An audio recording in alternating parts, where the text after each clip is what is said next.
Ito ang kasaysayan ng 6 na estudyante na nang-hijack ng isang eroplano para makapunta ng China. Ano ang kinalaman ni Ferdinand Marcos dito? Sila ba ang dahilan kung bakit nabuo ang RA 6235 o ang Anti-Hijacking Law? At bakit gusto nilang pumunta ng China? Kilala rin natin ang 6 na estudyanteng hijacker. Tara, alamin natin sa history. Nasa unang taon pa lamang ng high school ang isang simpleng estudyante mula sa Mindanao na si Fructuso Chua Jr. Ngunit di gaya ng ibang estudyante ay ginugugol niya ang kanamihan ng kanyang bakanteng oras sa pagbabasa sa library at dito niya nasumpungan ang libro ni Karl Marx tungkol sa communism. Labis na napukaw ng ideolohiyang komunismo at mga principles nito ang kanyang interes. Simula nito ay madalas nang nagre-research si Fructuso ukol sa topic ng komunismo. At sa tuwing makakabasa siya ng mga topic ukol sa Communist Russia at Communist China, ay pinapangarap niyang makapunta sa mga bansang ito at maobserbahan at maranasan ang klase ng gobyerno na mayroon sila. Pag-apak sa kolehiyo ay hindi pa rin nawala ang interes ni Fructuso sa komunismo. At dahil sa hilig niya sa politika ay kinuha niya ang kursong Political Science sa Marawi State University. Dito rin niya nakilala ang kanyang mga kaibigan na sina Glenn Rosauro, 20 taong gulang, Edgar Tigulo, 18 taong gulang, Domingo Basquinas, 19 na taong gulang, Edgardo Mausisa, 19 na taong gulang, at Daniel Lobitana, 25 taong gulang, na katulad niya ay interesado din sa komunismo. Sa panahong ito ay pinakamatanda si Fructuso sa kanilang grupo. Siya ay 28 taong gulang na. Karaniwang topic ng kanilang usapan ang komunismo at isang araw ay nasabi ni Fructuso na gusto niyang pumunta sa China upang personal niyang makita, maobserbahan at maranasan ang mamuhay sa isang communist na bansa. Natuwa ang kanyang kaibigan at dito na napunta ang kanilang usapan sa kung papaano sila makakapunta ng China. Iba't ibang paraan ang kanilang naisip. Ang una ay magre-renta sila ng isang yate na nakawin nila ito at ididiretso papuntang China. Ngunit hindi nila ito tinuloy dahil labis na mapanganib.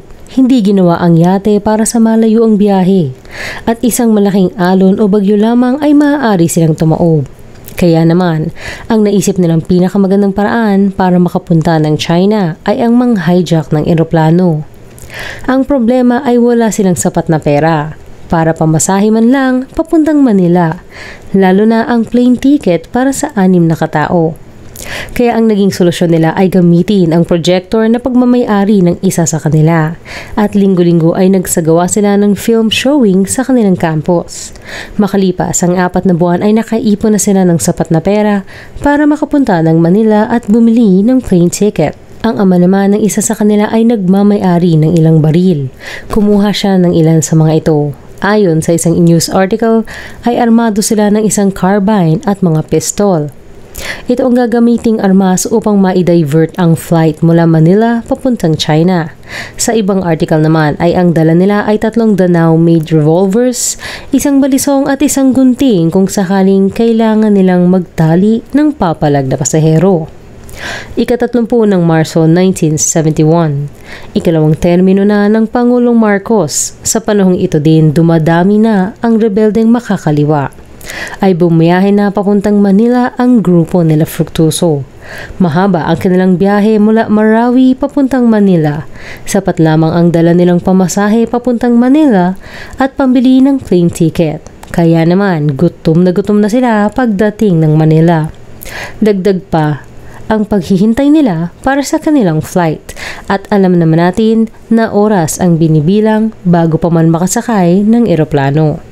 Kabado man at gutom ay hindi ito naging hadlang para ipagpatuloy nila ang kanilang plano. Matagumpay nilang nailusot sa security ang kanilang mga armas at naipasok ito sa eroplano ng Philippine Airlines Flight BAC 111.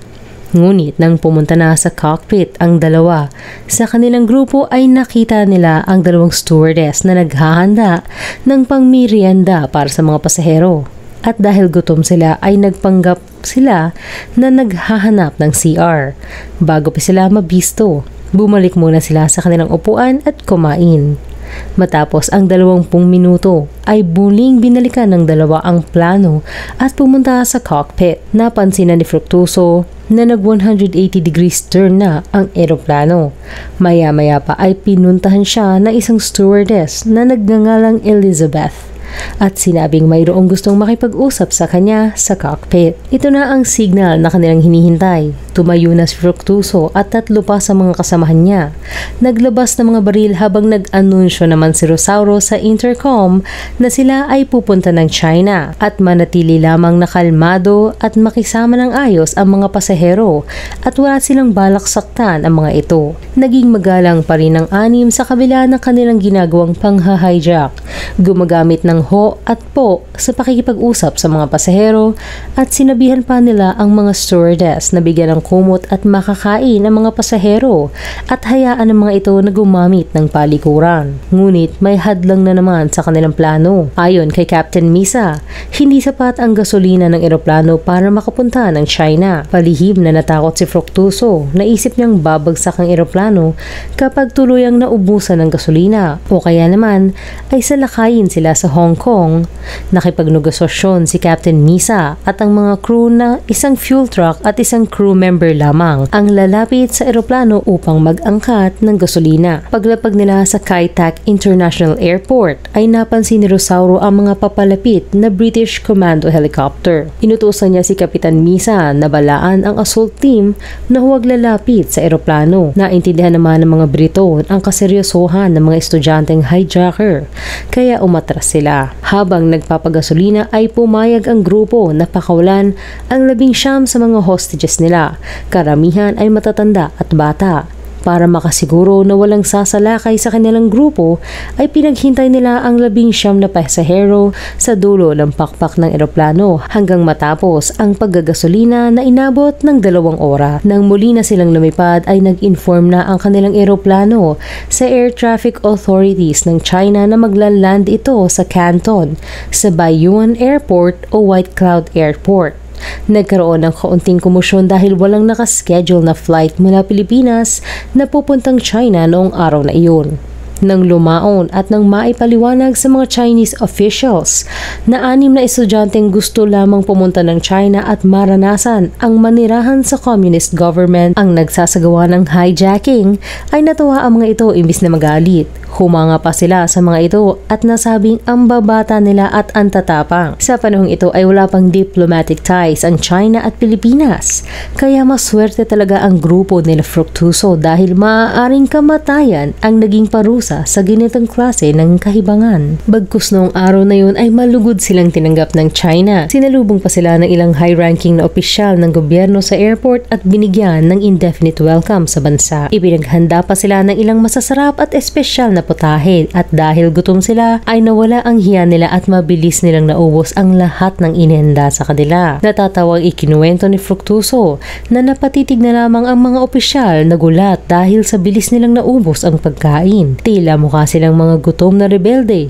Pagkatapos nito ay binigyan pa sila ng komportableng matutuluyan sa military barracks. Sa kabilang banda ay nag-apela naman ang Pangulong Marcos sa mga leader ng Communist China ay agad at ligtas na pakawalan ang mga Pilipinong hinostage na mga hijackers. Kinabukasan ay hinayaan ng bumalik ang eroplano ng PAL sa Manila sa kaya mga hostage at crew members. Ang naging pahayag ng Pangulong Marcos ay, "My family and I are happy to note that none of the passengers suffered any injuries or abuse on their person from the hijackers.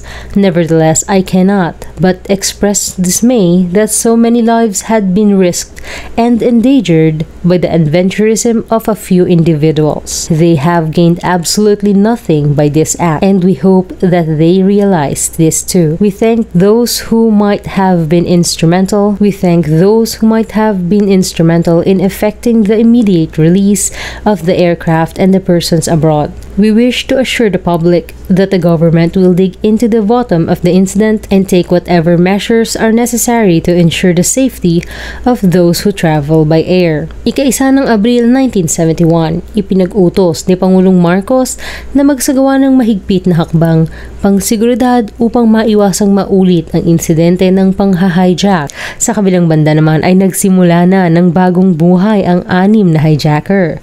Matapos itour ang grupo ni Fructuoso sa Canton, ay hinayaan sila ng gobyerno ng China na maranasan ang mamuhay doon.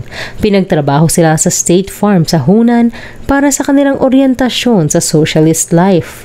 Sa umaga ay nag-harvest sila ng peach kasama ang iba pang mga manggagawa at sa hapon hanggang gabi naman ay nag-aaral sila ng Chinese. Sa labas naman ng trabaho ay nakikihalubilo sila sa mga mamamayan doon. Hinangaan nila ang disiplina ng mga manggagawa dito at ayon kay Fructuoso ay mas hindi pressured ang mga manggagawa doon kaysa sa mga manggagawa sa Pilipinas. Hindi nagtagal ay nagkaroon ng problema. Ang ayon kay Rosauro ay ang pinaka hindi disiplinado sa kanila ay lumabag sa local hospitality nang makipagrelasyon ito sa isang magandang high school student na nagtatrabaho sa isang nursery. Nagulat na lamang ang 5 niyang kasamahan nang mabalitaan mula sa mga Chinese ang gabihang pakipagkita nito sa babae. Ang parusa sa ganitong kasalanan lalo na sa menor de edad ay isang bala sa ulo. Ngunit bilang pagsunod sa Maoist practice of criticism and self-criticism ay hiningian lamang nila ang kagrupo nilang ito ng pangako na magtitino ito at kumilos ng wasto. Inalala ni Rosauro na hinarap ng mga Chinese ang insidente ng may pag-intindi at diplomasya. Sinabi ng mga Chinese sa kanila na iintindihan nilang galing sa capitalist na bansa ang mga ito at nangyayari ang mga ganitong bagay. Ngunit bata pa sila at idealistic. Marahil ay makakaganda kung makita nila ang mga tourist attractions, museo at cultural presentations ng China. Matapos ang 1.5 taon ng pakikihalubilo at pagtatrabaho sa farm, ay tinanong sila ng mga ito kung ano ang gusto nilang piliing field na nais nilang masterin o aralin, pero tinanggihan ang request nila para sa military training sa kadahilanang hindi nag-e-export ang China ng revolusyon. Ang pinili ni Fructuoso ay magtrabaho sa isang electronics factory. Si Rosauro naman ay formal language course ang kinuha. Si Lobitania naman ay kumuha ng medisina sa Beijing Medical College. Si Basquinas naman ay nag-aral ng machine design engineering sa Qinghai University. Si Mausisa naman ay kumuha ng electrical engineering sa Fudan University at si Tugulo naman ay nag-aral sa Beijing School of Traditional Medicine. Late 70s na nang mapagdesisyonan ng 6 na bumalik ng Pilipinas. Nag-alok ng safe passage pabalik ng bansa ang anak ni Pangulong Marcos na si Bongbong. Ngunit hindi sila suswertehin sa kasalukuyang rehimen. Mas mahirap ang pagbalik ng Pilipinas kaysa sa pagpunta nila ng China. Dahil illegal immigrant sila ay maaari lamang silang dalhin ng gobyerno ng China sa Macau. Nang madala na sila sa Macau, ay humingi sila ng tulong sa isang simbahan dito para makabalik ng Pilipinas. Ang ginawa nila ay paisa-isa o 2 silang sumubok na pumuslit sa Manila International Airport upang makabalik. Unang nakabalik sina Rosauro at Fructuoso. Pagdating nila ng Manila ay agad silang hinuli at ikinulong ng 4 na taon sa bikutan. Ang kasong isinampa sa kanila ay robbery. Hindi sila makakasuhan ng hijacking dahil naisagawa na ang RA 6235 o Anti-Hijacking Law noong 19 ng Hunyo 1971. Halos 3 buwan matapos ang pangha-hijack na ginawa ng kanilang grupo. Isang bagay na natatawa lamang si Fructuoso kapag kanyang naaalala dahil wala naman daw silang ninakaw. Sinabi pa ni Fructuoso na ginawa ang batas na iyon dahil sa kanila. Si Tigulo naman ay nadakip sa Bicol at pinagsuspetsahan bilang army medic ng NPA, ngunit kalaunan ay pinakawalan din.